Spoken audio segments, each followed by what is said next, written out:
माँ की मृत्यु पर नारद मुनि खुश क्यों हुए?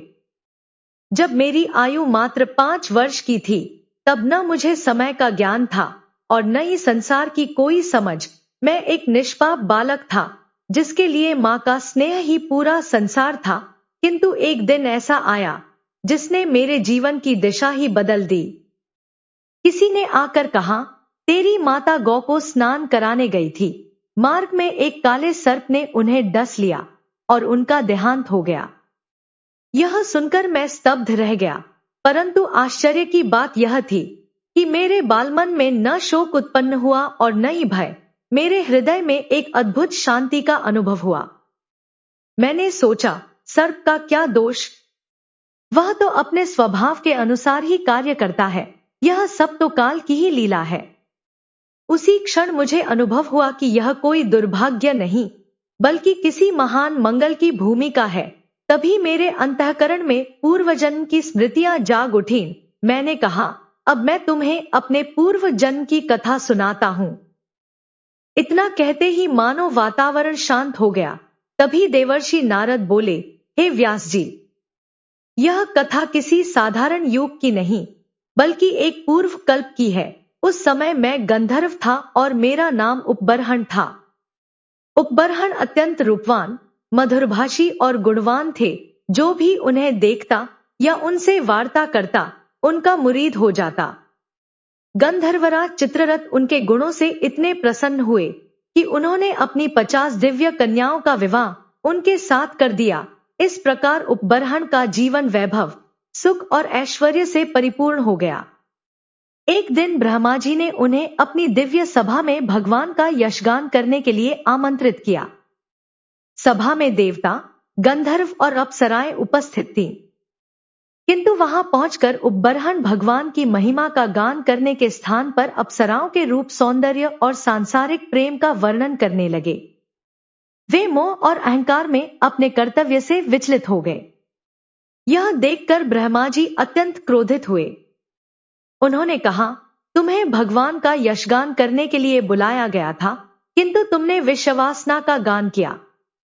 अपने रूप के अभिमान और इस अपराध के कारण तुम दिव्य योनि से पतित होकर नीच योनि में जन्म लोगे। ब्रह्मा जी के शाप के साथ ही उपबरहण का दिव्य तेज क्षीण हो गया और उनका गंधर्व शरीर समाप्त हो गया। कालांतर में उन्होंने पृथ्वी पर ध्रुमिल नामक गोप की पत्नी कलावती के गर्भ से जन्म लिया। कुछ समय बाद ध्रुमिल का देहांत हो गया। तब कलावती उस बालक को लेकर एक साधु सेवी ब्राह्मण के आश्रय में पहुंची और दासी भाव से रहकर उसका पालन पोषण करने लगी। देवर्षि नारद आगे बोले, अपने पिछले जन्म में मैं वेदज्ञ ब्राह्मणों की एक दासी का पुत्र था। उस समय वर्षा ऋतु का चातुर्मास चल रहा था। परंपरा के अनुसार महात्मा 4 महीनों तक एक ही स्थान पर निवास करते थे, जहां उन्हें साधना के लिए अनुकूल वातावरण और भिक्षा सहज उपलब्ध हो सके। देवशयनी एकादशी के बाद वे पुनः तीर्थ यात्रा के लिए प्रस्थान करते थे। उसी समय कुछ महान संत उस ब्राह्मण के घर चातुर्मास के लिए पधारे जहां मैं रहता था। ब्राह्मण ने मुझे उनकी सेवा में लगा दिया, किंतु बाल्यावस्था के कारण मुझसे संतों की सभा में एक भूल हो गई। जैसे ब्रह्मा जी की सभा में अपराध करने पर मुझे पतन का शाप मिला था, वैसे ही यहां भी उस भूल का परिणाम मुझे भोगना पड़ा। फिर भी संतों की सेवा मेरे जीवन का सबसे बड़ा सौभाग्य सिद्ध हुई। संतों की सेवा केवल उनके सामने उपस्थित रहने का नाम नहीं है, बल्कि उनके चरण धोना, उन्हें भोजन कराना, उनकी पत्तल उठाना और श्रद्धा से उनकी आवश्यकताओं की पूर्ति करना भी उतना ही महान पुण्य है। सच्चे भक्त जानते हैं कि संतों की सेवा ही भगवान की सेवा है। संसार के लोग चाहे इसका उपहास करें, किंतु संत सेवा जन्म जन्मांतर के पापों को भी नष्ट कर देती है। मैं उस समय बालक था, फिर भी संतों के सामने अत्यंत विनम्र, शांत और अनुशासित रहता था। मुझ में न चंचलता थी, न खेलकूद की आसक्ति और न ही इंद्रिय भोगों की इच्छा। यही कारण था कि सभी संत मुझ पर विशेष स्नेह रखते थे। जब भी संत मुझे पुकारते, बालक, पानी ले आओ, यह पात्र साफ कर दो, तो मैं पूरे प्रेम, श्रद्धा और आज्ञापालन के साथ उनकी सेवा करता। मेरे सरल स्वभाव और समर्पण से प्रसन्न होकर उन समदर्शी महात्माओं ने मुझे अपने पात्र धोने, भोजन के बाद पत्तल उठाने और उच्छिष्ट अन्न एकत्र करने का कार्य सौंप दिया। मैं अत्यंत श्रद्धा से उन पत्तलों को एकांत में ले जाता और भगवान का स्मरण करते हुए कभी कभी उस महाप्रसाद को ग्रहण भी कर लेता। संतों के उच्छिष्ट प्रसाद के प्रभाव से मेरे अंतःकरण में अद्भुत परिवर्तन होने लगा। जैसे जैसे मैं उनकी सेवा करता गया, वैसे वैसे मेरे भीतर संचित पाप और मलिनताएं नष्ट होती चली गईं।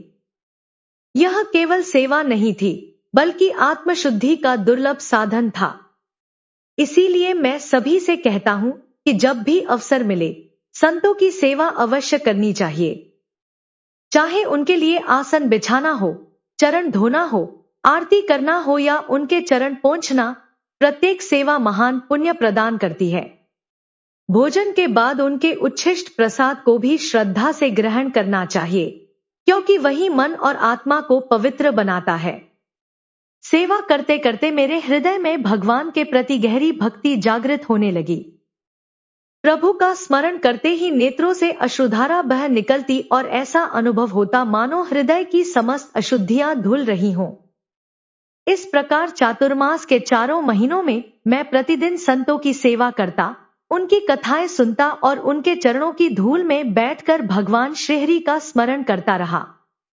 इसी सत्संग और सेवा से मेरे भीतर भगवान के प्रति अटूट प्रेम उत्पन्न हुआ और वही मेरे जीवन की साधना बन गया। देवर्षि नारद आगे बोले, मनुष्य का अंतिम लक्ष्य भगवान की प्राप्ति है, किंतु जब तक उसकी रुचि संसार में बनी रहती है, तब तक भक्ति पूर्ण नहीं होती। मेरे भीतर भी सूक्ष्म रूप से संसार की आसक्ति शेष थी, परंतु संतों के संग और उनके प्रसाद के प्रभाव से वह धीरे धीरे समाप्त हो गई। अब मेरा मन पूर्णतः भगवान में स्थिर हो गया। जब संत भगवान की दिव्य लीलाओं का वर्णन करते, तब मैं अत्यंत एकाग्र होकर उनके वचन सुनता। उनकी कथा मेरे हृदय को द्रवित कर देती। नेत्रों से आंसू बहने लगते और भीतर ऐसा अनुभव होता मानो समस्त विकार धुल रहे हों। धीरे धीरे भगवान के प्रति असीम प्रेम और अनुराग जाग उठा। महात्माओं की कृपा से मेरी बुद्धि भगवान में अचल हो गई और उसी के साथ मेरे भीतर शुद्ध ज्ञान का उदय हुआ। बाल्यावस्था में ही मुझे यह बोध हो गया कि यह दृश्य संसार नश्वर है और केवल परम ब्रह्मा ही शाश्वत सत्य है। समस्त जगत उसी परम तत्व की अभिव्यक्ति है और वही मेरे आराध्य श्रीहरि है। समय बीतने के साथ मेरा मन, बुद्धि और चित्त पूरी तरह भगवान में स्थित हो गए। वर्षा और शरद ऋतु के उन दिनों में मैं प्रतिदिन तीनों समय महात्माओं के चरण धोता, उनके वस्त्र साफ करता, उनकी पत्तल उठाता और उनके समीप बैठकर भगवान की कथा सुनता। इस सत्संग और सेवा के प्रभाव से मेरे भीतर के रजोगुण और तमोगुण नष्ट हो गए तथा निष्काम, निर्मल और गुणातीत भक्ति का उदय हुआ। मुझे संतों से अत्यंत प्रेम हो गया। मैं सदा विनम्रता, श्रद्धा और आज्ञाकारिता के साथ उनकी सेवा करता। यदि कोई पूछता कि संतों से क्या ग्रहण करना चाहिए, तो मैं कहता, उनसे दीनता सीखो। भगवान को विनम्रता अत्यंत प्रिय है और संत भी उसी से प्रसन्न होते हैं। मेरे सेवा भाव से सभी महात्मा प्रसन्न रहते थे। जब चातुर्मास समाप्त हुआ और उनके प्रस्थान का समय आया, तब मैं उनके चरणों में गिरकर रोने लगा। मैंने कहा, 4 महीनों तक मुझे आपके चरणामृत, वचनामृत और उच्छिष्ट प्रसाद का सौभाग्य मिला। अब आपके बिना मैं कैसे रहूंगा? मेरे प्रेम को देखकर एक महात्मा मुझे एकांत में ले गए। उन्होंने करुणावश मुझे भगवान के परम रहस्यमय ज्ञान का उपदेश दिया। यही दिव्य ज्ञान आगे चलकर भगवान श्री कृष्ण ने उद्धव जी को भी प्रदान किया था। उस उपदेश से मुझे भगवान की माया का वास्तविक स्वरूप समझ में आ गया। अब संसार के किसी विषय में मेरा मन नहीं लगता था। मेरे भीतर केवल एक ही आकांक्षा शेष रह गई, भगवान के दर्शन कैसे हो और उनकी प्राप्ति कैसे हो। जब मैंने अपने समस्त कर्म भगवान श्री कृष्ण को समर्पित कर दिए और निरंतर उनके स्मरण में लीन रहने लगा, तब मेरे भीतर ऐसा दिव्य ज्ञान प्रकट हुआ जिसने आध्यात्मिक, आधि भौतिक और आधि दैविक तीनों प्रकार के दोहखों का नाश कर दिया। वह ज्ञान मेरे हृदय में ऐसे प्रकाशित हुआ जैसे घोर अंधकार में सूर्य उदित हो जाए। उसी क्षण मुझे अनुभव हुआ कि अब मेरा जीवन केवल भगवान के लिए है। अब माया का मुझ पर कोई प्रभाव नहीं रहा। मेरे भीतर निष्काम, आत्मसमर्पित पराभक्ति का उदय हुआ। मेरा प्रत्येक क्षण हरिनाम जप, भगवान के गुणगान, उनकी लीलाओं के चिंतन और ध्यान में बीतने लगा। एकांत में बैठकर मैं प्रभु से प्रार्थना करता, हे प्रभु, आप ही मेरे जीवन के आधार हैं। मुझ पर कृपा कीजिए। मुझे अपने दिव्य दर्शन कब प्राप्त होंगे? संतों की कृपा से मुझे ब्रह्मज्ञान और पराभक्ति दोनों का अनुभव हो चुका था। मेरे भीतर ज्ञान का प्रकाश भी था और प्रेम की गहराई भी। तब व्यास जी ने पूछा, हे नारद जी, जब वे महात्मा वहां से चले गए तब आपने क्या किया? उस समय तो आपकी आयु बहुत कम थी। फिर आपको पूर्वकल्प की सभी घटनाएं कैसे स्मरण है, जबकि काल तो सबकी स्मृति हर लेता है? नारद जी ने उत्तर दिया, महात्माओं के चले जाने के बाद मैं निरंतर भगवान के नाम का जप, ध्यान और स्मरण करता रहा। बाल्यावस्था का अधिकांश समय इसी साधना में बीतने लगा। मैं अपनी माता का एकमात्र पुत्र था। वे मुझसे अत्यंत स्नेह करती थी, परंतु मुझे अनुभव होता था कि यह मोह मेरी साधना में बाधा बन रहा है। मैंने भगवान से प्रार्थना की, हे प्रभु, मुझे इस ममता के बंधन से मुक्त कीजिए, क्योंकि माता पिता, पुत्र, धन, गृह और परिवार का मोह मनुष्य को परम लक्ष्य से दूर कर देता है।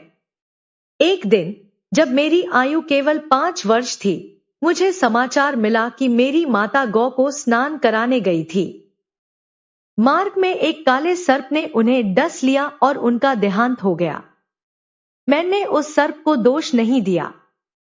मैंने समझ लिया कि वह तो केवल काल और भगवान की इच्छा का निमित्त बना है। माता के शरीर त्यागने पर मैंने इसे दुर्भाग्य नहीं, बल्कि भगवान की कृपा माना। उनके जाने से मेरे मार्ग की सबसे बड़ी बाधा दूर हो गई। नारद जी बोले, भक्त के लिए भगवान की प्रत्येक इच्छा मंगलमयी होती है। वह किसी से भय नहीं करता, न निंदा से, न अपमान से। उसे केवल इतना भय रहता है कि कहीं सांसारिक प्रेम उसके मन को भगवान से दूर न कर दे।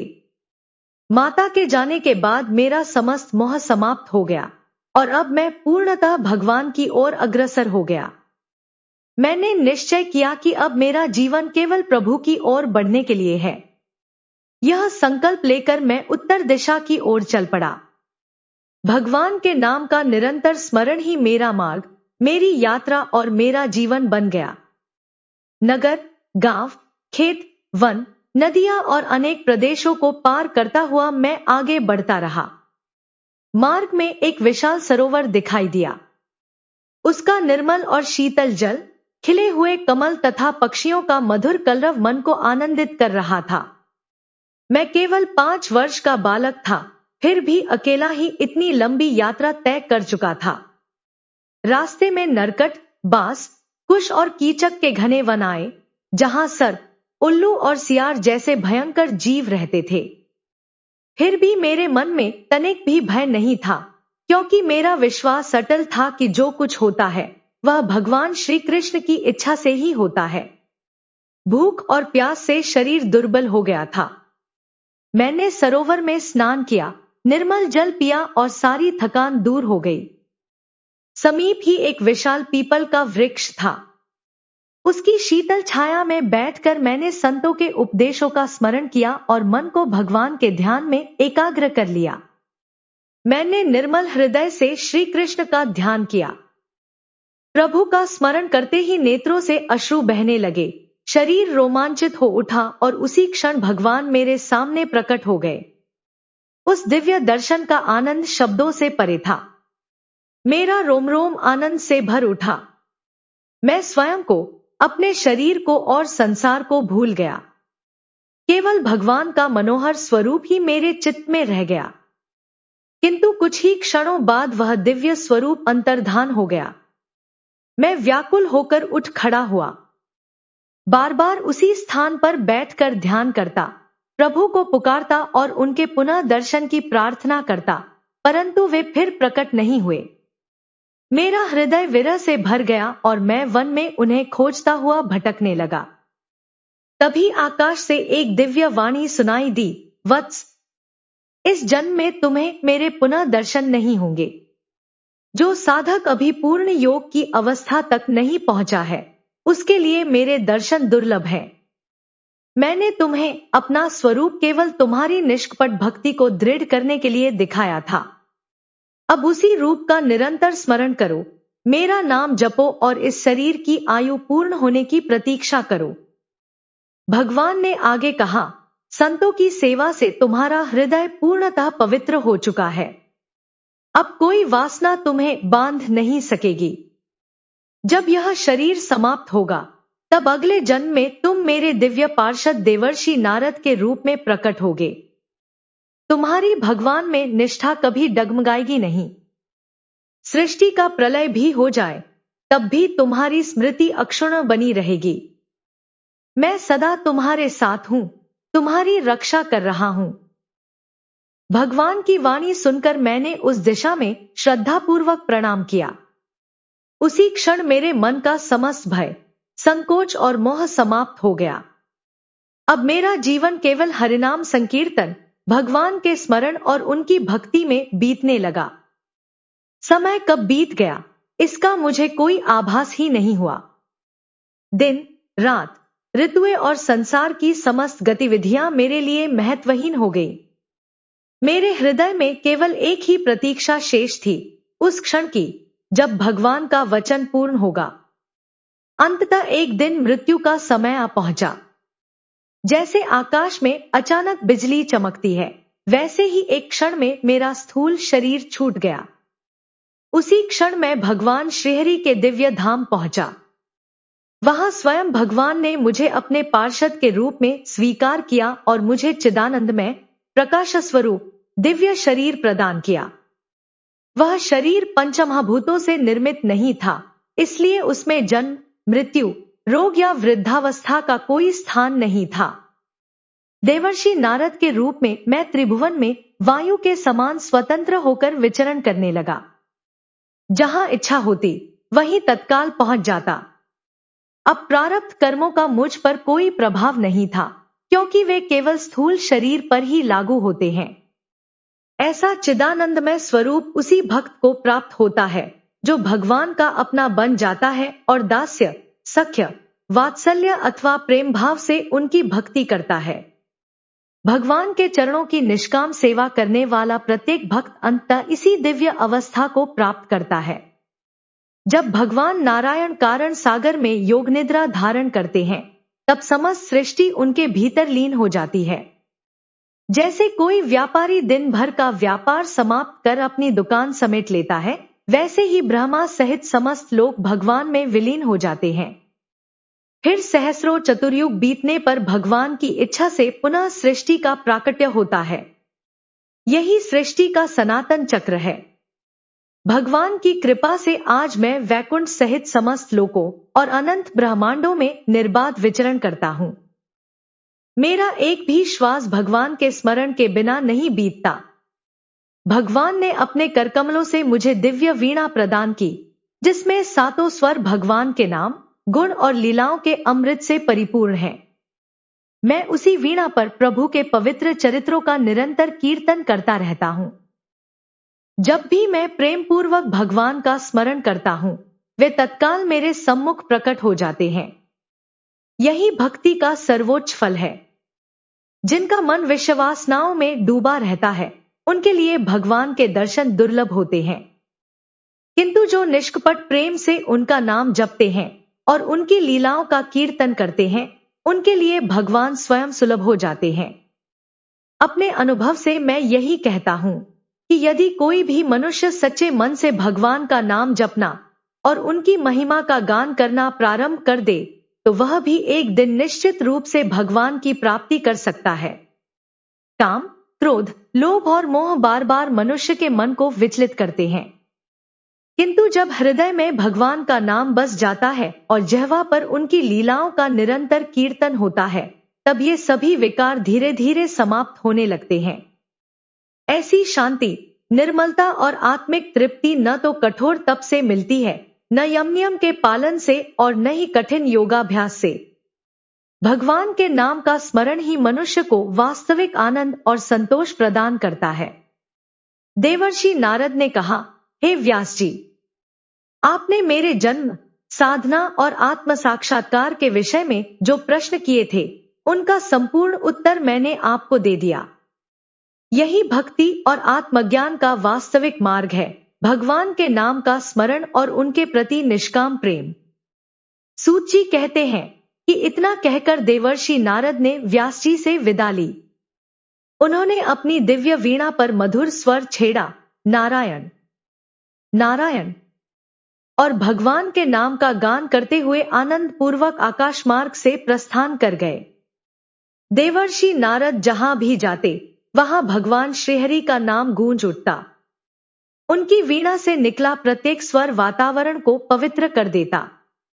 वे निरंतर भगवान सारंग पाणी श्रीहरि के नाम, गुण और दिव्य लीलाओं का गान करते हुए परम आनंद में विचरण करते थे। उनके आगमन से प्रत्येक स्थान पर मंगलमय वातावरण बन जाता। उनके सत्संग और स्पर्श से जीवों के आध्यात्मिक, आधि भौतिक और आधिदैविक तीनों प्रकार के दुहक शांत हो जाते। तब शौनक ऋषि ने विनम्रता पूर्वक पूछा, हे सूत जी, जब व्यास जी ने देवर्षि नारद के ये अमूल्य उपदेश सुने और उनके प्रस्थान के बाद वे एकांत में रह गए, तब उन्होंने आगे क्या किया? सूत जी बोले, सरस्वती नदी के पश्चिमी तट पर साम्यप्रास नाम का एक अत्यंत पवित्र आश्रम था। वहां यज्ञों की अग्नि सदैव प्रज्वलित रहती थी और अनेक ऋषि मुनि तप तथा साधना में लीन रहते थे। उसी आश्रम में महर्षि व्यास का निवास था। चारों ओर बेर के वृक्षों से आच्छादित वह स्थान अत्यंत शांत, पवित्र और तपोमय था। व्यास जी ने वहां पहुंचकर आचमन किया, मन को संयमित किया और भक्तियों के द्वारा गहन ध्यान में स्थित हो गए। जब उनका चित्त पूर्णतः निर्मल और एकाग्र हुआ, तब दिव्य दृष्टि से उन्होंने आदिपुरुष परमात्मा और उनकी अधीनस्थ माया शक्ति का साक्षात्कार किया। उन्होंने देखा कि यही माया जीव को उसके वास्तविक स्वरूप से विमुख कर देती है। यद्यपि आत्मा त्रिगुणों से परे है, फिर भी अज्ञानवश वह स्वयं को सत, रज और तम के बंधनों में बंधा हुआ मान लेती है। इसी भ्रम के कारण जीव जन्म मृत्यु और दुखों के अंधीन चक्र में भटकता रहता है। व्यास जी ने अनुभव किया कि इस बंधन से मुक्त होने का एकमात्र उपाय भगवान का निरंतर स्मरण, भजन और उनकी भक्ति है। जो मनुष्य हर समय भगवान का चिंतन करता है, वही माया के प्रभाव से पार हो सकता है। परंतु संसार के अधिकांश लोग इस सत्य से अनभिज्ञ होने के कारण निरंतर दुख भोगते रहते हैं। समस्त प्राणियों के कल्याण की भावना से प्रेरित होकर महर्षि व्यास ने भगवान श्री कृष्ण की दिव्य महिमा, उनके सिद्धांतों और परम भक्ति का वर्णन करने वाले श्रीमद्भागवत महापुराण की रचना की। यह ऐसा दिव्य ग्रंथ है जिसके श्रवण मात्र से भगवान श्री कृष्ण के प्रति निष्काम और प्रेम में भक्ति जागृत हो जाती है। सच्चा भक्त वही है जिसका हृदय प्रत्येक क्षण भगवान के स्मरण से भरा रहता है। जैसा कि देवर्षि नारद ने कहा था, जो अपने प्रत्येक कर्म को भगवान को समर्पित कर देता है और जिनका स्मरण छूट जाने मात्र से व्याकुल हो उठता है, वही वास्तविक भगवत भक्त है। यही परम भक्ति योग है। जो साधक इस मार्ग को अपनाता है, उसके जीवन से शोक, मोह, भय और समस्त विकार समाप्त हो जाते हैं। उसका मन निर्मल, स्थिर और सदैव भगवान के आनंद में स्थित हो जाता है। महर्षि वेदव्यास ने इस दिव्य श्रीमद्भागवत महापुराण को अपने परम प्रिय पुत्र श्री शुकदेव जी को प्रदान किया, क्योंकि उन्होंने उन्हें इस अमूल्य ज्ञान का सर्वश्रेष्ठ अधिकारी माना।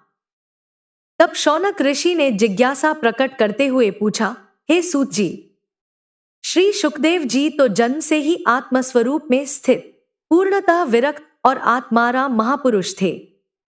उन्हें न संसार में कोई आसक्ति थी और न ही किसी ग्रंथ के अध्ययन की इच्छा। फिर ऐसे परम ज्ञानी महात्मा ने 18,000 श्लोकों वाले श्रीमद्भागवत का अध्ययन कैसे किया? सूत जी मुस्कुराकर बोले, हे मुनिवर, सच्चे ज्ञानी केवल शास्त्रों के ज्ञान तक सीमित नहीं रहते, बल्कि सत्य का प्रत्यक्ष अनुभव करते हैं।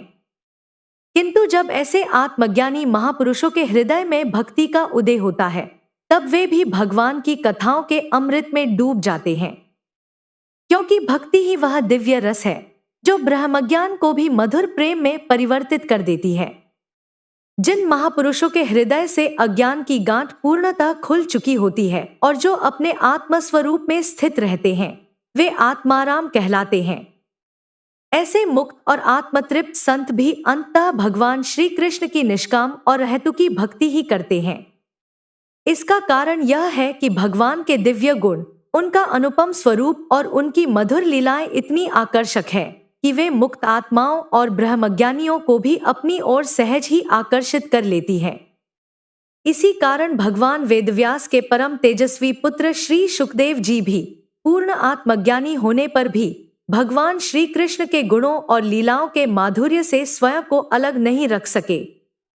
उनके हृदय में भगवत प्रेम की निर्मल धारा प्रवाहित होने लगी और उन्होंने भी श्रीमद्भागवत का अध्ययन किया, क्योंकि यह केवल एक ग्रंथ नहीं, बल्कि भगवान श्री कृष्ण की दिव्य लीलाओं और परम भक्ति का साक्षात स्वरूप है। मित्रों, कहानी यही पूर्ण होती है। यदि यह कथा आपको अच्छी लगी हो तो अपनी राय कमेंट करके अवश्य बताइए। वीडियो को लाइक और शेयर करें तथा हमारे चैनल को सब्सक्राइब करें ताकि आने वाली प्रत्येक नई कथा सबसे पहले आप तक पहुंचे।